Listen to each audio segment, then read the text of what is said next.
Kemudian moving class ya, moving class begini. Kita ada pelajaran sastra Inggris, lintas minat misalnya. Iya. Itu bisa jadi siswa yang ada di kelas sastra Inggris itu adalah sebagian siswa MIPA, sebagian siswa IPS. Oh. Ya. Kenapa? Karena lintas minat bahasa itu boleh oleh anak IPS dan boleh oleh anak MIPA. Oke Pak, tadi kan kita sudah ke pertanyaan yang pertama. Selanjutnya kita ke pertanyaan kedua Pak. Oke nih, pertanyaan kedua ini adalah perubahan apa saja yang diciptakan SMA Negeri 1 Babakan dari tahun ke tahun, mulai dari fasilitas sampai programnya Pak. Baik, gini ya, ini supaya tahu semua nih. Nah, ya benar Pak. Bahwa apapun yang kita lakukan itu bukan berdasarkan suka tidak suka, baik itu kepala sekolah maupun guru. Iya Pak, benar. Tapi kita dalam melakukan kegiatan, apalagi perubahan ya, iya Pak, itu selalu menggunakan ketentuan yang kita lakukan setiap tahun, yaitu dengan menggunakan analisis konteks. Ya. Oh, analisis Jadi, konteks ya. Perlu diketahui bahwa sekolah memiliki 8 standar ya. Iya. 8 standar nasional. Setiap standar kita analisis. Oh, Ya, analisis. artinya logikanya begini, dinamikanya pasti artinya selalu ada kan, Iya. setiap saat. Gitu. Jadi kita selalu melakukan analisis itu apa kekuatan yang kita miliki, Iya. Kelemahannya apa, kita juga harus terbuka terhadap kelemahan ya, artinya kita harus menutupi kelemahan. Bagaimana menutupi kelemahan itu dengan misalnya peluang yang kita miliki ya, meskipun mungkin ada tantangan juga. Iya, Pak, benar. Jadi perubahan-perubahan selalu kita mengacu pada hasil analisis tadi. Oh, hasil analisis ya. Contoh misalnya SMA Negeri 1 Babakan dalam analisis ini sarana prasarana sudah kurang memenuhi kriteria yang diharapkan dalam standar nasional. Maka secara bertahap kita coba benahi, baik melalui bantuan dari orang tua siswa atau bantuan dari pemerintah. Dan alhamdulillah dari jumlah rombel kita sekarang yang 30, insya Allah sekarang kalau tatap muka, pandemi sudah berakhir ya, kita tidak ada lagi rombongan belajar yang menggunakan ruang laboratorium misalnya, atau ruang perpustakaan misalnya, kan ada di sekolah lain perpustakaan dipakai kelas misalnya kan. Jadi pada saat siswa ingin mencari referensi, bukunya ditumpuk kan bisa. Insya Allah kalau sudah kondisi normal, rombongan belajar kita sesuai dengan jumlah kelas. Sudah, jadi bisa memaksimalkan menggunakan laboratorium IPA atau komputer atau sebagainya. Jadi perubahannya selalu mengacu pada analisis. Analisis ya Pak ya. Itu luar biasa sekali ya teman-teman yang tahun ajaran baru atau teman-teman yang baru masuk, sangat beruntung sekali ya Pak ya. Apalagi dengan fasilitas SMA 1 Babakan ini yang sangat luar biasa. Jadi teman-teman harus bisa mencari kesempatan ya Pak ya dalam belajar di SMA Negeri 1 Babakan ini ya Pak. Oke, next ke pertanyaan selanjutnya itu ngomong-ngomong tentang fasilitas nih Pak nih. Apa saja fasilitas SMA Negeri 1 Babakan yang diperuntukkan bagi siswa dan siswinya? Rasanya kurang enak nih kalau yang diperuntukkan bagi siswa. Gitu. Iya, bagi siswa. Pada dasarnya semua fasilitas itu untuk siswa. Iya, benar. Ya, artinya begini. Mungkin ada yang secara langsung dan ada yang tidak langsung kan gitu. Contoh misalnya ya, fasilitas ruang kelas itu kan jelas langsung ya. Artinya siswa yakinlah nggak nyaman kalau nggak punya kelas kan gitu ya. Benar Pak, benar. Bapak dulu waktu sekolah pernah jadi rombongan belajar disebut kelas terbang. Karena nggak punya ruangan gitu. Nggak punya ruangan. Jadi kalau kelas kosong masuk, kelas kosong masuk. Oh iya. Ya. Artinya begini, itu salah satu fasilitas kan ruang belajar itu kenyamanan siswa belajar. Benar. Itu juga ruang-ruang lain, laboratorium, perpustakaan. Bahkan artinya ruang kepala sekolah sekalipun itu adalah fasilitas siswa sebetulnya. Oh, fasilitas siswa. Iya, Pak? betul. Waduh. Artinya begini, tidak ada akses yang menutupi antara siswa dengan kepala sekolah. Oh. Silakan kalau misalnya ada hal-hal yang memang perlu dengan kepala sekolah. Iya, Pak, benar. Tapi kalau misalnya hal-hal yang sifatnya bisa ditangani oleh guru, ya artinya kan nggak perlu langsung berhadapan dengan kepala sekolah. Iya, benar, Pak, benar. Bukan berarti kepala sekolah nggak mau gitu. Jadi kan kalau kepala sekolah kan punya banyak kesibukan dan sebagainya. Benar, benar. Jadi jangan berpikir artinya ruang kepala sekolah itu tertutup ya. Iya, Pak. Jangan. Silakan kalau misalnya perlu dengan kepala sekolah, nggak usah sungkan-sungkan. Benar. Ruang Siap-siap. guru, ya. Bahkan ya terus terang saja saya di masa pandemi ini ruang UKS kita benahi. Diharapkan ruang UKS itu bukan jadi ruang istirahat untuk santai-santai, bukan. Nah, iya nih yang sering salah digunakan ya, Pak. Benar nih. Di ruang UKS kan ada tempat tidur. Iya, benar, Pak. Santai-santai tiduran. Jadi tempat rebahan. Gini, kita mengupayakan ruangan itu bisa memfasilitasi siswa yang bisa kan dalam masa pandemi kan kita harus cepat tanggap ya. Iya, Pak. Benar. Ada yang tiba-tiba misalnya demam dan sebagainya ya. Kita masukkan ke situ. Kita buat suasananya seperti minimal di puskesmas lah. Puskesmas bener ya. Jadi begitu masuk kita artinya kalau nggak pengen berobat, mana ada yang mau ke puskesmas kan enggak kan? Iya, gitu. benar. Kenapa? Karena ya artinya di sana fasilitasnya untuk orang yang dalam kondisi kurang sehat kan. Benar, gitu. iya. Bukan orang yang artinya sehat sengaja pengen istirahat di situ. Waduh, nah iya ini nih sering salah digunakan. Ya, jadi pada prinsipnya semua sarana itu diperuntukkan untuk siswa. Iya, Ya, cuma ada yang langsung dan ada yang tidak langsung. Oh, benar, Pak, benar. Ya. Wih, itu dia fasilitas dari SMA Negeri 1 Babakan yang diperuntukkan bagi siswa-siswinya. Nah, teman-teman juga jangan salah menggunakan fasilitas apa yang udah diberikan sekolah ya, Pak ya. Seperti tadi UKS buat tempat rebahan. Wah, salah banget itu ya. Jadi teman-teman harus bisa memanfaatkan fasilitas yang ada di SMA Negeri 1 Babakan ini. Ya, Pak. Nah, nih Pak, Bapak kan termasuknya di sekolah ini tuh baru ya Pak, baru 1 tahun ya Pak? Betul. Ya, jadi kita pengen tahu nih Pak nih, terobosan baru yang akan Bapak lakukan untuk SMA Negeri 1 Babakan ini apa Pak? Ya, begini, SMA Babakan kan luar biasa ya. Iya Pak. Jadi tentu saja harus menghasilkan yang luar biasa. Benar sekali. Kalau kita misalnya biasa-biasa, ya kita ketinggalan yang sudah ada di depan kita kan. Iya Pak. Nah, oleh karena itu saya mengajak rekan-rekan, guru, juga siswa ya. Tentu saja artinya mungkin akses saya ke siswa jarang langsung ya. Yang langsung itu kan guru.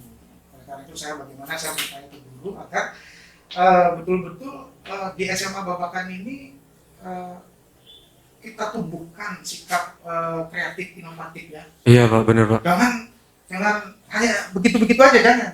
Iya. Ya, artinya kadang kita terus terang saja harus keluar dari nggak masalah kalau misalnya kita harus keluar dari rel ya, tetapi kita punya tanggung jawab ya, bahwa kita punya tujuan yang ingin kita capai dan itu merupakan sesuatu yang dalam rangka peningkatan mutu ya, prestasi ya di SMA Negeri 1 Babakan ini. Contoh misalnya begini, untuk SMA Negeri 1 Babakan bisa berhasil sampai olimpiade tingkat nasional bahkan internasional, itu kalau belajarnya dengan pola-pola belajar seperti ini nggak akan mungkin. Nggak akan mungkin. Bagaimana seorang siswa bisa menguasai sekian banyak pelajaran kan? Iya benar. Pada saat siswa akan akan misalnya mengikuti kompetisi sekarang ya, kompetisi sains. Kemudian siswa harus belajar juga ini, harus belajar juga ini. Nah, oleh karena itu ke depan insya Allah siswa-siswa yang diorientasikan ke sana ada dispensasi dari guru supaya siswa itu difokuskan untuk mengikuti kegiatan itu. Oke, luar biasa kan ya. Gini, pada saat olimpiade anak kelas 10 juga kadang-kadang materi yang didapatkan pada saat seleksi itu materi kelas 11, materi kelas 12 kan? Iya. Maka anak ini mungkin kalau dianggap misalnya maaf sekali lagi ya, artinya kurang penting misalnya ya, kurang penting dalam artian bagi anak itu dan bagi tujuan sekolah untuk meraih prestasi tadi, maka anak ini diberikan dispensasi oleh guru tersebut untuk mengikuti pelajaran di kelas lainnya. Contoh kelas 10, misalnya matematika, bisa diikutkan kelas 11 matematik masuk. Gitu. Atau bahkan di kelas 12. Iya, Pak. Jadi nggak terbatas bahwa kamu kelas 11 MIPA, belajar matematik hanya di situ, enggak. Bisa saja belajarnya dengan kelas 12, kan gitu. Iya, Pak. Dan itu hal yang sah-sah saja, nggak masalah, kan gitu. Nah, selama ini kan artinya kita masih melakukan secara klasikal ya. Iya, Pak. Kemudian moving class ya, moving class begini. Kita ada pelajaran sastra Inggris, lintas minat misalnya. Iya. Itu bisa jadi siswa yang ada di kelas sastra Inggris itu adalah sebagian siswa MIPA, sebagian siswa IPS. Ya. Kenapa? Karena lintas minat bahasa itu boleh oleh anak IPS dan boleh oleh anak IPA. Iya, Pak. Jadi begini konsepnya, dalam satu hari itu lintas minat itu nanti bareng, ya. Begitu tank keluar semua, ya katakan istirahat pertama keluar semua, mencari kelas baru. Anak IPA 1, IPA 2, IPA 3 yang memilih sastra Inggris kumpul. Komposisinya tidak harus anak IPA 1 bahasa Inggris semua, anak IPA 2 bahasa Arab semua, enggak, gitu, enggak. Yang bahasa Arab misalnya IPA 1, IPA 2, IPA 3 ada. Bahkan bahasa mungkin saja anak IPA dengan anak IPS.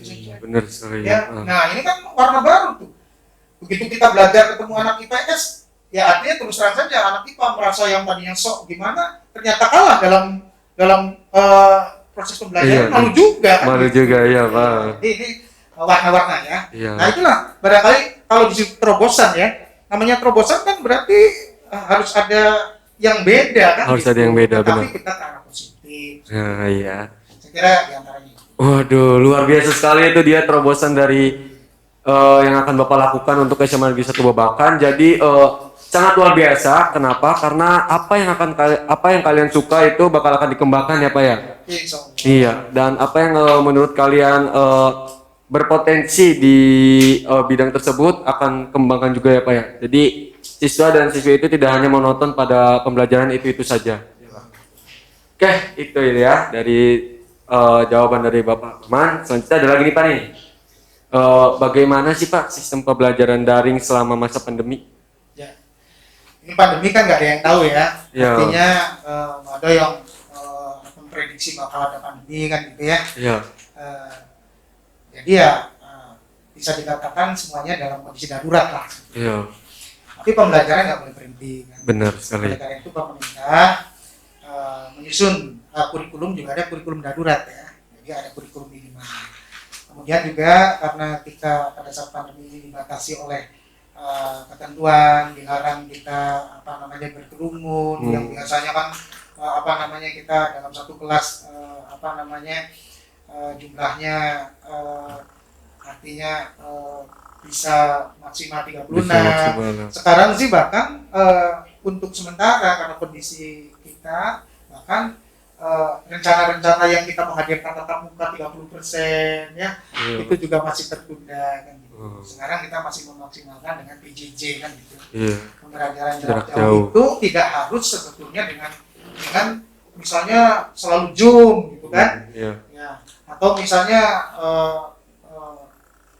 dengan misalnya online baik itu ada yang misalnya WA group dan sebagainya ya. Iya, Pak, benar. Tetapi ya artinya bagaimana lah tekniknya? Yang penting artinya siswa bisa belajar, tapi tidak kemudian berkerumun kan gitu ya. Bahkan ada di SD itu kan karena keterbatasan peralatan dan kemampuan, ada gurunya yang juga datang ke rumah. Iya, Pak. Nah, artinya yang sekarang dilakukan di SMA Babakan, alhamdulillah kita mengevaluasi kegiatan melalui PJJ ini secara analisa masih bagus ya, kita pantau kan gitu ikut sertaannya di atas angka 95% itu. Kenapa? Karena anak SMA secara kemampuan menggunakan alat-alat untuk kegiatan daring tadi bisa dengan anak SD. Kemudian juga secara finansial kemampuannya alhamdulillah semua bahkan ternyata ya ada yang misalnya masalah budget ya. Iya Pak. Kuota misalnya. Iya kuota, ya ini utama ya, nih. Itu artinya sesuatu yang memang selalu kita diskusikan. Iya benar. Tapi pada prinsipnya insya Allah mudah-mudahan ya artinya kalau sudah kita divaksin ya misalnya siswanya maka pembelajaran tatap muka terbatas akan kita laksanakan. Daring masih tetap sehingga nanti yang tatap muka ini mungkin bisa mengibaskan ke yang tidak bisa tatap muka gitu. Atau misalnya belum jelas dan sebagainya. Ya itu dia. Ini kan tadi kan menjelaskan sistem pembelajaran daring selama masa pandemi ya Pak ya. Ini kita lanjut ke ini Pak. Nih barangkali biar warga-warga di rumah juga tahu nih bagaimana peran guru kepada siswa-siswi saat pembelajaran daring. Ya.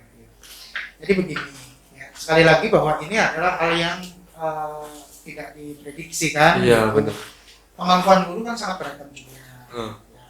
Terus terang, artinya banyak guru-guru yang juga masih dalam kategori kalau saya katakan ya gaptek lah ya.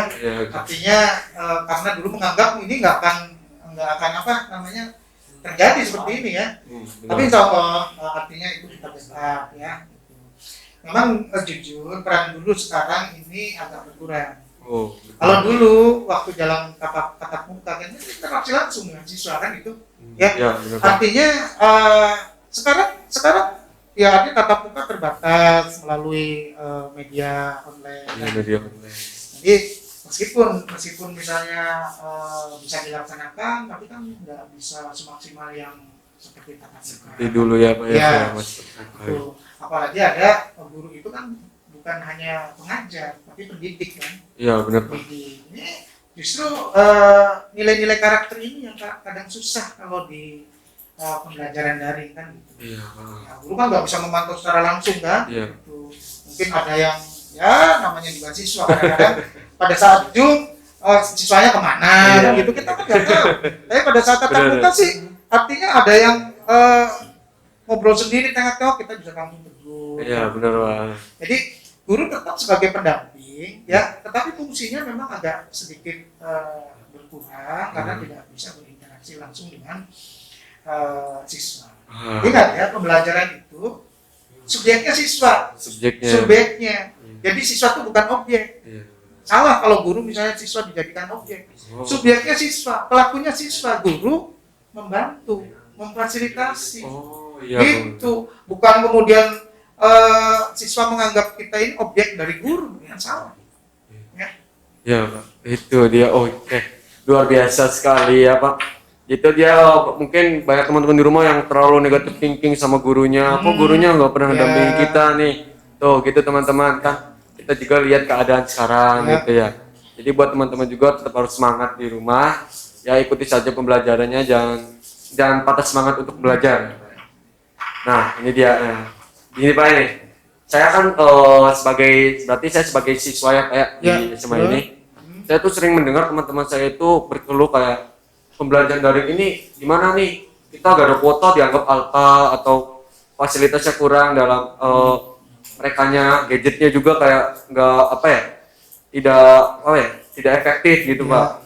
Nah bagaimana menurut Bapak nih menanggapi keluhan siswa-siswi yang mengenai pembelajaran daring tersebut? Ya, ini lepas dari apakah ini masalah pribadi atau temen ya.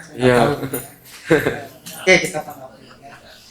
Jadi begini, itu artinya dalam diskusi kita itu selalu kita munculkan. Ya. Jadi seperti saya sampaikan bahwa ada hal-hal yang memang pada saat kita belajar daring itu yang tidak bisa kita langsung amati. Ya. Jadi kita juga harus menyikapinya dengan bijak. Contoh tadi ya, misalnya kuota habis. Kemudian dianggap dianggap nggak mau ikut dan sebagainya. Nah, oleh karena itu ini terus terang saja kami juga sebagai pengelola ini selalu berkoordinasi dengan dinas pendidikan. Gitu ya. Dan insya Allah katanya mau naik kuota nih misalnya ya sekarang. Kuota insya Allah Pak Menteri ya atau Mas Menteri ini akan meluncurkan lagi kuota gratis. Wah, ini kabar baik ya. Cuma permasalahannya kadang-kadang terus terang ya, ini aktivasinya kan agak ribet juga tuh ya. Itu ada yang tidak bisa dimanfaatkan ya. Gitu. Jadi kemudian juga dalam bantuan-bantuan ke sekolah, kalaupun itu misalnya ada peluang untuk memberikan kuota gratis bagi siswa, insya Allah kami laksanakan. Iya. Artinya permasalahan kuota apa begini, yang kuotanya gratis menghubungi yang kuotanya pengen gratis ya menghubungi wali kelas agar yang bersangkutan bisa melaksanakan daring di sekolah gitu. Oh iya Pak, benar. Ya artinya daring tapi di sekolah dengan perangkat dan dengan wifi kita yang ada kan gratis tuh ya. Iya gratis. Tapi jangan kemudian semua siswa namanya tatap muka. Iya, nanti jadi tatap muka. Artinya itu saya sering menyampaikan dalam rapat. Coba dianalisa, barangkali wali kelas ada yang tidak ikut karena kuota atau tidak ikut karena tidak punya perangkatnya. Iya. Dan alhamdulillah SMA Negeri 1 Babakan ini termasuk yang dapat perhatian dari pemerintah. Ya alhamdulillah belum lama ini minggu kemarin kita dapat bantuan perangkat pembelajaran online ya luar biasa. Sejumlah 108 laptop. 108 laptop. Artinya itu peruntukannya untuk belajar ya. Jadi silakan itu dimanfaatkan oleh siswa, tapi bukan berarti kemudian harus Pak saya di rumah aja sih Pak, di bawah kan artinya tadi ya kita juga cuma bertanggung bantuan itu kalau dibawa ke rumah kan kita nggak bisa kontrol penggunaan dan sebagainya. Silakan di sekolah di ruang lab komputer dan sebagainya. Ya. Itu dia ya, bagi teman-teman yang masih ngeluh kayak gak ada kuota, tinggal datang aja ke sini ya Pak ya. Bisa hubungi wali kelasnya saja. Ya, daring di sekolah. Iya, daring di sekolah nanti judulnya ya. Ini Pak, ini yang pertanyaan yang paling urgent nih, kayaknya ini. Apa keunggulan dari SMA Negeri 1 Babakan dan apa sih yang membedakan antara SMA Negeri 1 Babakan dengan sekolah yang lain, Pak? Ya, baik. Saya batasi di Kabupaten Cirebon aja ya. Iya Pak. Kalau saya bandingkan dengan SMA yang lain kan saya juga nggak tahu kondisi. Iya benar Pak. Karena saya udah tahu persis bagaimana kondisi SMA di Negeri 1 Babakan. Satu, SMA Negeri 1 Babakan itu sudah punya modal kepercayaan masyarakat. Terbukti sejak PPDB ya Allah kita menolak kasihan juga ya. Iya betul. Berapa ratus siswa tuh yang nggak bisa ke SMA Babakan ya. Iya Pak. Makanya saya suka ngomong yang sudah diterima ini beruntung, jangan sudah diterima kemudian menyanyiakan kan gitu. Nah itu yang ya paling masuk banyak kan. Iya benar. Kemarin yang ditolak aja 300 lebih kan. Waduh. Gitu. Jadi artinya kepercayaan. Ya. Iya, sementara ada sekolah-sekolah yang masih mencari siswa. Iya. Nah dengan adanya kepercayaan itu tentu saja yang masuk ke SMA Babakan itu kan artinya kalau melalui seleksi berarti yang bagus yang terseleksi kan. Iya. Ini modal kan. Intake kita kan udah bagus. Kemudian yang kedua, alhamdulillah karena SMA Babakan tadi sudah punya kepercayaan, orang tua mempercayakan, orang tua juga udah siap. Program-program yang dilaksanakan di SMA Babakan alhamdulillah didukung oleh orang tua. Ya. Alhamdulillah. Ya seperti misalnya ada kegiatan-kegiatan, alhamdulillah di SMA Babakan misalnya ada kontribusi dari siswa, dari orang tua yang memang artinya untuk kemajuan anak belajar nggak susah. Itu. Ya. Sementara di sekolah lain ada yang masih kalau misalnya ada kontribusi dari orang tua kadang masih susah. Ini kan juga demi siswa kan gitu. Pastinya demi siswa. Kalau itu ternyata bisa membuat siswa lebih berkembang, berprestasi dan sebagainya. Ya. Kemudian yang terus terang saja yang saya melihat di SMA Negeri 1 Babakan ini lingkungannya juga alhamdulillah lah kondusif ya. Kondusif artinya kita tidak terlalu terganggu karena kita tidak berada di wilayah yang perkotaan yang ramai ya. Sehingga ngapain juga SMA Babakan pada saat belajar misalnya mau bolos ya. Kalau di kota kan misalnya yang dekat kota kan mungkin mau ke mall dan ini mau kemana juga kan gitu ya. Benar. Jadi ya tidak bisa lepas itu ya. Artinya lingkungan itu berpengaruh kan gitu. Benar. Gitu. Ya itulah artinya keunggulan SMA Babakan sehingga kita bisa maksimal dalam mengelola sekolah. Dan alhamdulillah dibuktikan dengan prestasi-prestasi yang ada di Babakan. Akademik, alhamdulillah kemarin perwakilan Olimpiade Sains sekabupaten cuma Babakan aja yang masuk nasional. Oh, luar biasa ya, Pak. Kemudian dari akademik, alhamdulillah pasukan pengibar ya Iya. untuk provinsi Jawa Barat laki-lakinya dari kita. Itu kan Aduh. non akademik kan. Luar biasa. Dan yang ya. tidak kalah penting nih kan ajudan milenial kan dari alumni Babakan. Bener, gitu kan. bener. Jadi siapa yang tidak ingin anaknya sekolah di SMA Babakan kan Iya, gitu. bener. Gitu. Artinya SMA Babakan sudah punya nilai jual. Kan Benar, gitu. benar. Jadi itulah kelebihan-kelebihan SMA Babakan. Kayak itu dia, kalian yang udah keterima di sini sangat beruntung banget ya, Pak ya. Jadi jangan sia-siakan pokoknya. Nggak kalah penting tuh. Tujuan SMA itu mengantarkan siswa masuk ke perguruan tinggi. Nah, Nggak sedikit SPMB, SNMPTN, dari Pak. Jakarta sampai Surabaya. Surabaya. SBMPTN, kalau SBMPTN kan tes itu. Iya, Pak. Artinya kemampuan siswanya nggak diragukan. Iya. Kalau SNMPTN itu kan lihat sekolah ya. Iya, lihat Kalau sekolah. sekolahnya bagus, sekolahnya indeksnya bagus diterima. Nah. Ya, tetapi ternyata kemampuan pribadinya juga oke. Oke. SBMPTN. Belum lama ini laporan-laporan yang ujian masuk, Gajah Mada masuk. Waduh. Tinggal mau kemana? Kan Oke. gitu. Mau ke UI, ITB yang benar belajar. Nah, iya bener. Iya. Iya bener. Jangan hanya pengen aja kan. Ya, ini itu Pak. Harapan Bapak bagi SMA Negeri 1 Babakan apa Pak? Harapan saya SMA Babakan ya artinya sesuai dengan statusnya. Statusnya. SMA Babakan itu sekarang sudah pada posisi grade A di Kabupaten Cirebon itu. Oh, grade Hanya A. 5 di Kabupaten Cirebon itu. Oh. Yang grade A itu ya. SMA Satu Sumber wajar lah. Wajar. Pusatnya. Kemudian di ujung barat Palimanan, kemudian di Gresik, timurnya Lemah Abang dan Babakan. Oh, Itu. iya. Nah, artinya SMA Babakan harus sesuai dengan grade-nya tadi. Iya. Ya. Penentuan grade kan tentu melihat prestasi SMA Babakan. Kemudian SMA Babakan, ya insya Allah berbenah. Sekarang sudah dari segi sarana prasarana insya Allah sudah kelihatan mentereng ya gedungnya, meskipun mungkin di belakang-belakang banyak yang harus dibenahi. Iya. Saya prihatin lihat kantin kalau nanti tatap muka kadang-kadang mana kantinnya sama Babakan gitu ya. Tapi insya Allah secara bertahap lah ya. Iya. Nantinya kantin sehat kan gitu ya. Gitu. Sehingga SMA Babakan ini nanti betul-betul sebagai Wiyata Mandala. Apa itu Wiyata Mandala? Lingkungan belajar. Lingkungan belajar. Benar-benar lingkungan belajar yang nyaman bagi siswanya. Oh. Dan belajar itu bukan suatu beban, Nah. tapi belajar itu kebutuhan. Kebutuhan. Gitu. Iya, benar. Kebutuhan sehingga belajar itu tidak harus misalnya secara formal. Ingat ya, belajar itu tidak terbatas ruang dan waktu. Iya, Pak. Artinya tidak terbatas ruang waktu. Contoh misalnya, apakah belajar harus di ruang kelas? Tidak.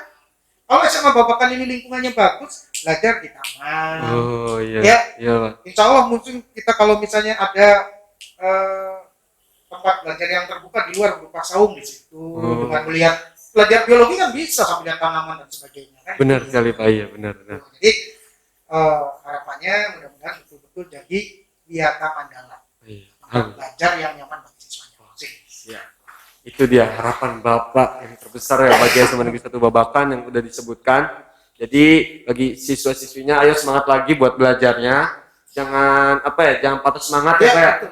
Karena SMA Negeri 1 Babakan sudah memfasilitasin menurut ketentuannya sendiri gitu. Jadi kalian jangan menyia-nyiakan ya Pak ya.